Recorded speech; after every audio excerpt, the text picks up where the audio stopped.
നമസ്കാരം, ഫുട്ബോൾ ലോകിന്റെ പുതിയൊരു എപ്പിസോഡിലേക്ക് സ്വാഗതം. ഇന്ന് നമ്മൾ പറയാൻ പോകുന്ന കാര്യം എന്ന് പറഞ്ഞു കഴിഞ്ഞാൽ ഇന്ത്യൻ സൂപ്പർ ലീഗിലെ മോശം റഫറിങ്ങിനെ കുറിച്ചാണ്.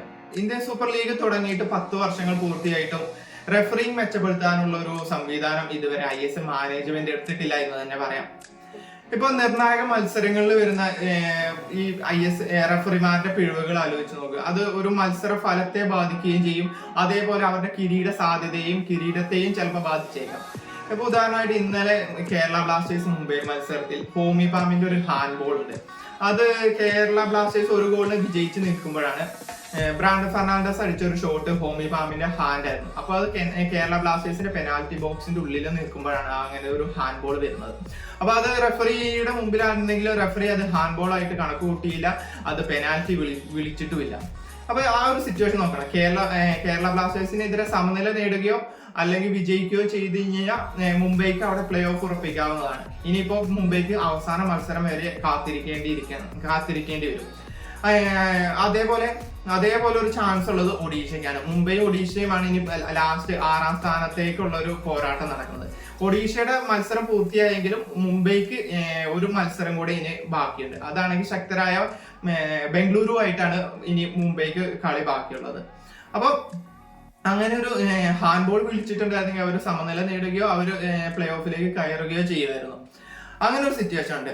അതേപോലെ നോക്കുകയാണെങ്കിൽ കേരള ബ്ലാസ്റ്റേഴ്സ് ജംഷഡ്പൂർ മത്സരം എടുക്കുകയാണെങ്കിൽ കേരള ബ്ലാസ്റ്റേഴ്സ് ജംഷഡ്പൂർ മത്സരത്തില് ഡാനിഷ് ഫറൂഖ് നേടിയ ഒരു ഗോളും അതേപോലെ ഒരു ഗോൾ ചാൻസും ഉണ്ട്. രണ്ടും ഓഫ് സൈഡ് വിളിച്ചു. പക്ഷെ റീപ്ലേ ദൃശ്യങ്ങൾ എടുത്ത് നോക്കുകയാണെങ്കിൽ അത് ശരിക്കും ഓഫ് സൈഡ് അല്ല, ഓൺ സൈഡിലായിരുന്നു. അത് ഗോള് നേടിയിട്ടും അത് ഗോള് ഡിസലോ ചെയ്യുകയും ചെയ്തു. അതേപോലെ കേരള ബ്ലാസ്റ്റേഴ്സിന്റെ ഹൈദരാബാദിന്റെ മത്സരം എടുത്ത് നോക്കുകയാണെങ്കിൽ കേരള ബ്ലാസ്റ്റേഴ്സിന്റെ മറ്റേ ഹോമി പാമിന്റെ ഒരു ഹാൻഡ് ബോൾ വിളിച്ചിട്ട് പെനാൽറ്റി കൊടുക്കുന്നുണ്ട്. പക്ഷെ അത് കൃത്യമായ ഒരു ബ്ലോക്കിലായിരുന്നു ശരിക്കും ഹോമി പാം ചെയ്തത്. പക്ഷെ അത് അന്ന് റെഫറി വിളിച്ചത് ഹാൻഡ് ബോൾ ആയിട്ട് കണക്കാക്കുകയും അത് പെനാൽറ്റി കൊടുക്കുകയും അത് കേരളം തോൽക്കുകയും ചെയ്തു. അതേപോലെ ഇഷ്ടംപോലെ ഉദാഹരണങ്ങൾ ഈ ഇതുവരെയുള്ള മത്സരങ്ങളിൽ കാണാം. ഈ സീസണിൽ ധാരാളമായി കാണുന്നുണ്ട്. അതേപോലെ കേരളത്തിന് എതിരെ ചെന്നൈയുടെ മത്സരത്തിലാണെന്ന് തോന്നുന്നു ജോർദാന് ഫൗള് ചെയ്തിട്ട് ചുവപ്പ് കാർഡ് കൊടുത്തിട്ട് അത് അപ്പീലിന് കൊടുത്തു കഴിയുമ്പോൾ അത് റെഡ് കാർഡിനുള്ള ഫൗൾ അല്ല എന്ന് മനസ്സിലാക്കിയിട്ട് വീണ്ടും മത്സരത്തിലേക്ക് തിരിച്ചു വരുന്നുണ്ട്. അടുത്ത മത്സരത്തിലേക്ക് തിരിച്ചു വരുന്നുണ്ട്. അതേപോലെയാണ് വിക്രം പ്രതാപിന് കഴിഞ്ഞ കളിയിൽ മോഹൻ ബഗാനെതിരെ നൽകിയ ചുവപ്പ് കാർഡ്. ആ ചുവപ്പ് കാർഡും അതേപോലെ തന്നെയാണ്. അതൊരു ചുവപ്പ് കാർഡിനുള്ള ഫൗൾ ഇല്ല എന്നത് പിന്നീട് അപ്പീലിന് കൊടുത്തു കഴിയുമ്പോഴാണ് പിന്നെ മനസ്സിലാവുന്നത്. ഇതേപോലെ എത്രയോ ചുവപ്പ് കാർഡുകൾ ഇതേപോലെ കൊടുക്കുന്നുണ്ട്. അത് കഴിഞ്ഞ് അപ്പീലിന് ശേഷം അവർ തിരിച്ചു വരുന്നു. ഇങ്ങനെയൊക്കെ നോക്കുകയാണെങ്കിൽ ഒരു നിർണായക മത്സരത്തിൽ എപ്പോഴാണ് ഈ ചുവപ്പ് കാർഡ് കിട്ടുന്നത് എന്ന് ആലോചിച്ചു. ചിലപ്പോൾ നിർണായക സമയത്തായിരിക്കും ചുവപ്പ് കാർഡ് കിട്ടുന്നത്. പിന്നീട് അപ്പീലിന് പോയി തിരിച്ച് കിട്ടി എന്ന് പറയുന്നത് അതിലൊരു വാല്യൂ ഇല്ല. ചിലപ്പോൾ അവിടെ ഒരു ഡിഫൻഡർ ആണെങ്കിൽ ചിലപ്പോൾ ആ ഒരു ഡിഫൻഡറിന്റെ കുറവ് അവിടെ വരും. സ്വാഭാവികമായിട്ടും അവിടെ ചിലപ്പോൾ അവർക്കെതിരെ ഗോൾ നേടാൻ ചിലപ്പോൾ അവർ തോൽക്കുകയും ചെയ്യാം. മത്സര ഫലത്തെ സ്വാധീനിക്കുന്ന കാര്യങ്ങളാണ് ഇതൊക്കെ.